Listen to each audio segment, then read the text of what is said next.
Assalamualaikum warahmatullahi wabarakatuh.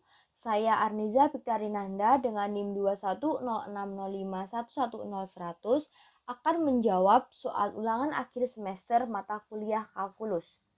Soal yang pertama yaitu peranan kalkulus dalam permasalahan continuous data. Materi yang akan saya jelaskan yaitu integral. Integral digunakan untuk menghitung luas yang bentuknya tidak tetap dengan integral Riemann. Contohnya digunakan untuk menghitung luas pulau, menghitung luas daun, dan lainnya. Caranya yaitu dengan membagi daerah menjadi beberapa bagian yang sama dan selanjutnya menjumlahkan semua luas bagian tersebut. Artinya, misalkan pada gambar tersebut, daerah tersebut dibagi menjadi beberapa persegi panjang. Nah, selanjutnya semua persegi panjang tersebut akan dijumlahkan. Di mana semakin banyak persegi panjangnya, maka luasnya akan semakin mendekati yang sebenarnya. Selanjutnya yang kedua, integral juga digunakan untuk menentukan volume benda putar. Contohnya pada gangsing yang diputar.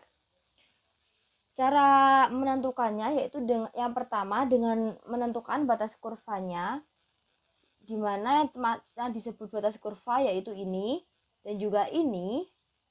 Dan setelah diketahui batas kurvanya, selanjutnya diintegralkan seperti biasa. Dan terdapat dua cara mengintegralkannya berdasarkan apakah benda tersebut berputar mengelilingi sumbu X seperti pada gambar yang sebelah kiri, atau mengelilingi sumbu Y seperti yang pada gambar sebelah kanan. Materi kedua yaitu diferensial atau turunan. Diferensial digunakan untuk menentukan nilai maksimum atau minimum. Misalnya keuntungan terbesar, biaya terkecil, kekuatan terbesar, maupun jarak terjauh. Nilai suatu fungsi dikatakan maksimum jika nilai dari fungsi tersebut paling besar.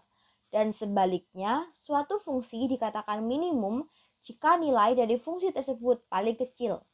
Cara menentukannya yaitu yang pertama dengan menurunkan fungsi untuk mendapatkan titik ekstrim.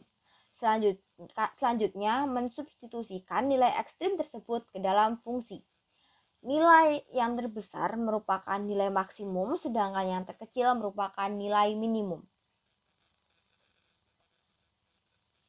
Selanjutnya yang kedua, diferensial juga digunakan untuk menentukan kecepatan dan percepatan. Cara menentukan kecepatannya yaitu dengan menurunkan fungsi jarak terhadap waktu, sedangkan percepatan didapatkan dengan menurunkan fungsi kecepatan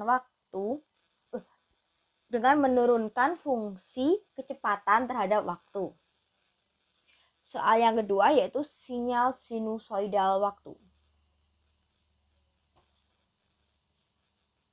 Sinyal berdasarkan variabelnya bisa berupa sinyal satu dimensi, 2 dimensi, bahkan bisa n dimensi.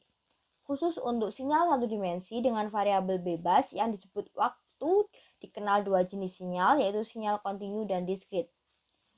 Kita akan lebih mendalami tentang sinyal kontinu dikarenakan sinyal sinusoidal merupakan salah satu contoh dari sinyal kontinu.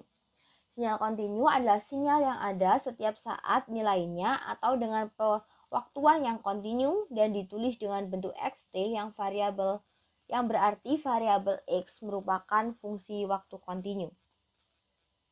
Sinyal waktu kontinu atau biasa disebut dengan sinyal analog artinya ketika memiliki nilai real pada keseluruhan rentang waktu t yang ditempatinya, yang didefinisikan dengan persamaan matematis seperti berikut. Contoh dari sinyal waktu kontinu itu ada fungsi step, fungsi rem, impuls, dan sinyal periodik, di mana sinyal sinusoidal merupakan salah satu contoh dari sinyal periodik. Ditetapkan T sebagai suatu nilai real positif. Suatu sinyal waktu kontinu xt dikatakan periodik terhadap waktu dengan periode T jika X dalam kurung T kecil artinya waktu dan T besar yang berarti periode sama dengan X dalam kurung T kecil untuk semua nilai T seperti berikut.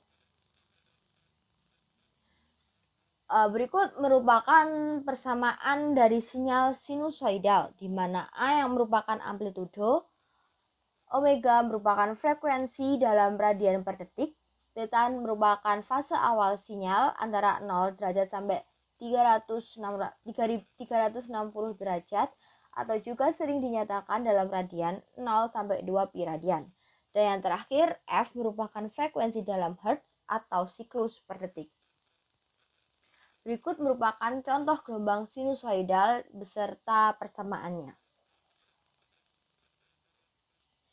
Sekian yang dapat saya sampaikan. Apabila ada kesalahan, saya mohon maaf dan terima kasih atas perhatiannya. Wassalamualaikum warahmatullahi wabarakatuh.